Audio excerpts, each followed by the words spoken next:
የህወሓት የካቢኔ ስብሰባና የክልሉ ፕሬዚደንት ማሳሰቢያ።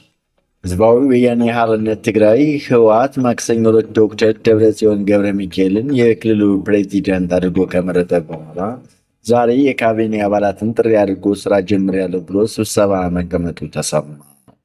የትግራይ ክልል ጊዜያዊ አስተዳደር ፕሬዚዳንት ሌተናል ጄኔራል ታደሰ ወረደ በበኩላቸውም በክልሉ ህዝቦች ላይ ለሚደርሰው ጥቃት ተጠያቂው ራሱ በጉልበት ያስተዳደሩን ስልጣን ለመያዝ እየሞከረ ያለው አካል ሲሉ በጽሑፍ አጋርተዋል። በቅርብ ቀናት የተፈጠሩ ሁኔታዎችን ተከትሎ ሊመጣ የሚችልን ጉዳት ለማስቀረት ይህን ችግር በትግራይ ውስጥ በውይይትና በጋራ መግባባት ለመፍታት የቀረበውን ጥሪ ወደ ጎን በመተው ተመርጫለሁ የሚል አካል ዛሬ ሚያዝያ 30 ቀን 2018 ዓ.ም የጸጥታ አካላትን ጥበቃ ተደግፎ በትግራይ ክልል ጊዜያዊ አስተዳደር የካቢኔ መሰብሰቢያ አዳራሽ ላይ ስብሰባ ጀምሯል። ይህ ደግሞ በቀጣይ አደገኛ አካሄድ የጀመረበት መሆኑን ያሳያል። በዚህ ምክንያት ለሚከተለው ማንኛውም ችግር የጊዜያዊ አስተዳደሩን ስልጣን በጉልበት ለመያዝ እየሞከረ ያለ አካል መሆኑን መግለጽ እወዳለሁ ብለዋል። በ2012 ዓ.ም በትግራይ ክልል ብቻ ምርጫ ከተካሄደና በፕሪቶሪያው ስምምነት መሰረት በክልሉ ጊዜያዊ አስተዳደር ከተመረጠና ከ3 ዓመት በኋላ ለመግባባት ሲመጣ ህዝባዊ ወያነ ሓርነት ትግራይ ህወሓት ምክር ቤቱን እንደሚያስመልስ መግለጹ ይታወቃል። በዚህ ሳምንት ማክሰኞ እንደታየው ህወሓት ዶክተር ደብረጽዮን ገብረ ሚካኤልን ፕሬዚዳንት አድርጌ መርጫለሁ ብሎ ዛሬ የካቢኔ አባላትን ጠርቼ ስብሰባ ጀምሬያለሁ ብለዋል። የትግራይ ጊዜ ክልል አስተዳደር ፕሬዚዳንት ሌተናል ጄኔራል ታደሰ ወረደ ቀደም ሲል ጀምሮ የህወሓት አካሄድ ትክክል አይደለም፣ ይህ ክልሉን ወደ ሌላ ችግር የሚያስገባ ነው፣ መፍትሄውም ንግግርና ውይይት ነው ሲሉ ጥሪ አቅርበው እንደነበር ተነግሯል። ደብረጽዮን ገብረ ሚካኤል የህወሓት ሊቀመንበር ሆኖ የተመረጡ ዕለት እና ዛሬ በመቀለ ሰማይ ላይ የጦር ጀት ሲያንዣብብ እንደነበር የዓይን እማኞች የከተማው ነዋሪዎች ለዶይቼ ቬለ ተናግረዋል። ደቡብ አፍሪካ ዘመቻ ዱላ ኢትዮጵያን ጨምሮ ህገወጥ ስደተኞችን እያደነ ነው። በደቡብ አፍሪካ በሚኖሩ አፍሪካውያን ስደተኞች ላይ የሚፈጸሙት ጥቃት ተባብሶ እንደቀጠለ ነው። በአገሪቱ የሚኖሩ በሺዎች የሚቆጠሩ ኢትዮጵያውያን ስጋት ላይ መሆናቸውን ገልጸዋል። ፕሪቶሪያ የሚገኘው የኢትዮጵያ ኤምባሲ በበኩሉ ዜጎቻችን ላይ ጥቃት እንዳይደርስ ከለላ እንዲያደርግ ሲል ማሳሰቢያ ለደቡብ አፍሪካ መንግስት ጽፏል። የደቡብ አፍሪካ በሚኖሩ አፍሪካውያን ስደተኞች ላይ የሚፈጸመው ጥቃት ተባብሶ እንደቀጠለ ነው። በአገሪቱ የሚኖሩ በሺዎች የሚቆጠሩ ኢትዮጵያውያን ስጋት ላይ መሆናቸውን ገልጸዋል። በደቡብ አፍሪካ የሚኖሩ ኢትዮጵያውያን እንደ ማህበረሰብ በተደጋጋሚ የጥቃት ኢላማ እየሆኑ እንደሚገኙ ይናገራሉ። የዘንድሮ ደግሞ የከፋ ነው። ከቤትም መውጣት አልቻልንም፣ ስራ መስራት አልቻልንም እያሉ ስጋታቸውን እየገለጹ ነው። ንብረታቸውን በየጊዜው በጥቃት አድራሾች እንደሚወድም እንደሚዘረፍ፣ እንዲሁም መጤዎች በሚል ቅጥያ ስም ተመሳሳይ ተሰይመው ጥቃት ቡድኖች ላይ ያለመቋረጥ ማዋከብ እንደሚደርስባቸው ተናግረዋል። ይህ በአገሪቱ በርካታ የንግድ ቦታዎች ባሏቸው ኢትዮጵያውያን ላይ በረታ እንጂ ጥቃቱ አፍሪካውያን ስደተኞች ላይ በሙሉ እንደሚፈጸም ይገለጻል። ኦፕሬሽን ዱዱላ በደቡብ አፍሪካ ኦፕሬሽን ዱዱላ ወይም ዘመቻ ዱዱላ በመባል የሚታወቀው የደቡብ አፍሪካ ብሔርተኛና ጸረ ስደተኛ ቡድን በቅርቡ ስደተኛ ህፃናትና አዳጊዎች ላይ ያነጣጠረ ዘመቻ መክፈቱ ተሰምቷል። ህፃናቱ የደቡብ አፍሪካ ህፃናት የትምህርት ቦታን ይወስዳሉ፣ ለሀገሬው በቂ ትምህርት ቤት ምደባ የለም ሲል ስደተኛ ህፃናት ከመንግስት ትምህርት ቤቶች እንዲገለሉ ጠይቋል። በደቡብ አፍሪካ ደርባን ከዋዝሉ ናታል ነዋሪ የሆኑት አቶ ኮስሞስ ገብረ ሚካኤል ሁኔታው እየተባባሰ እንደሆነ ለዶይቼ ቬለ ተናግረዋል።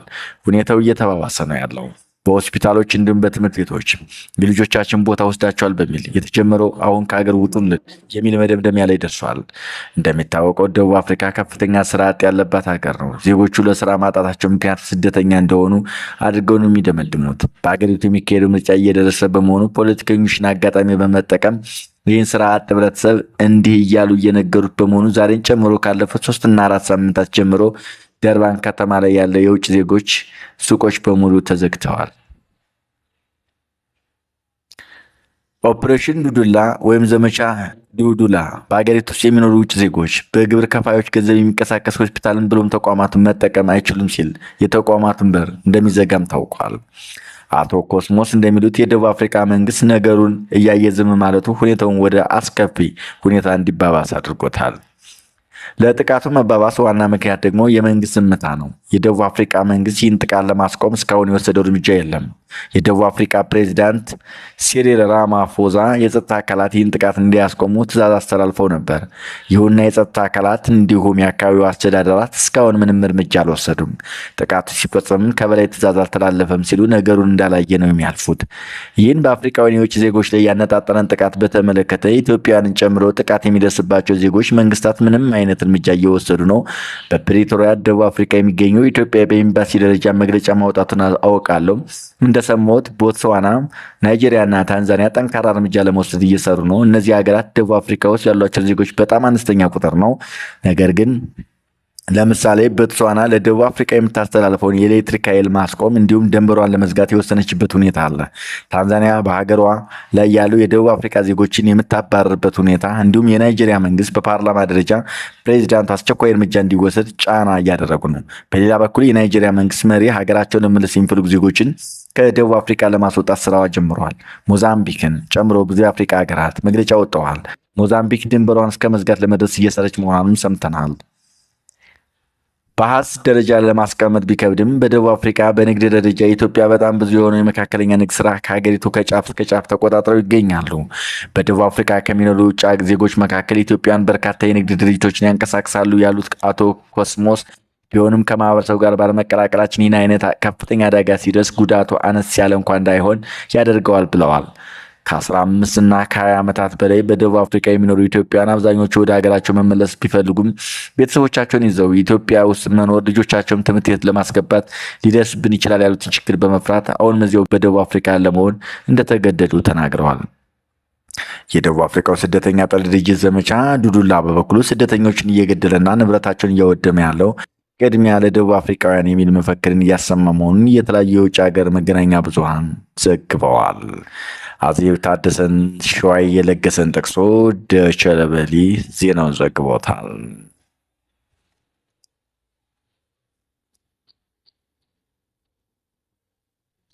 ሳውዲ አረቢያ ህገወጥ ያለቻቸውን ወደ 14855 የውጭ ዜጎች ከሀገሯ አስወጣች።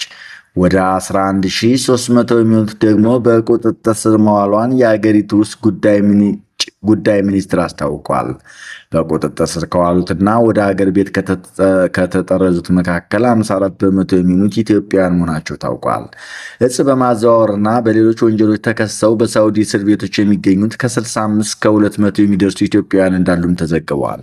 በቅርቡ የትግራይ ክልል ጊዜያዊ አስተዳደር በሳውዲ አረቢያ እስር ቤት የሚገኙና የሞት ቅጣት ለሚጠብቃቸው ኢትዮጵያውያን መፍትሄ እንዲፈለግ ሲል ለውጭ ጉዳይ ሚኒስትር ደብዳቤ መጻፉ ይታወቃል። ዜና መጽሔት ዛሬ ዝርዝሩን ይዟል ይለናል ዲደብሊው። አሜሪካ ከኢራን ምላሽ እየጠበቀች መሆኗን ስትገልጽ ኢራን አሜሪካንን በወታደራዊ ጀብደኝነት ከሰሰች። አሜሪካ ጦርነቱን ለማብቃት ለኢራን ላቀረበችው የሰላም ሀሳብ ምላሽ እየጠበቀች ሲሆን ኢራን ደግሞ አሜሪካ ዲፕሎማሲን በወታደራዊ ጀብደኝነት እየተካች ነው ስትል ወቅሳለች። የኢራን ፕሬዝዳንት በህዝብ ታይተው የማያውቁት ጠቅላይ መሪ ጋር መወያየታቸውን ተናገሩ። ሳውዲ አረቢያ የትራምፕ የሆርሙዝን የማስከፈቻ ዘመቻ እንዲቋረጥ ማድረጓን ኤንቢሲ ዘገበ። አሜሪካና አገሮቿ ሆርሙዝ ካልተከፈተ ኢራን ላይ ማዕቀብ እንዲጣል ውሳኔ ሀሳብ ለመተመድ አቀረቡ። የኢራኑ ሚኒስትር ኢንተርኔት ለተወሰነ የህብረት ክፍሎች ብቻ መፍቀዱን ተቹም።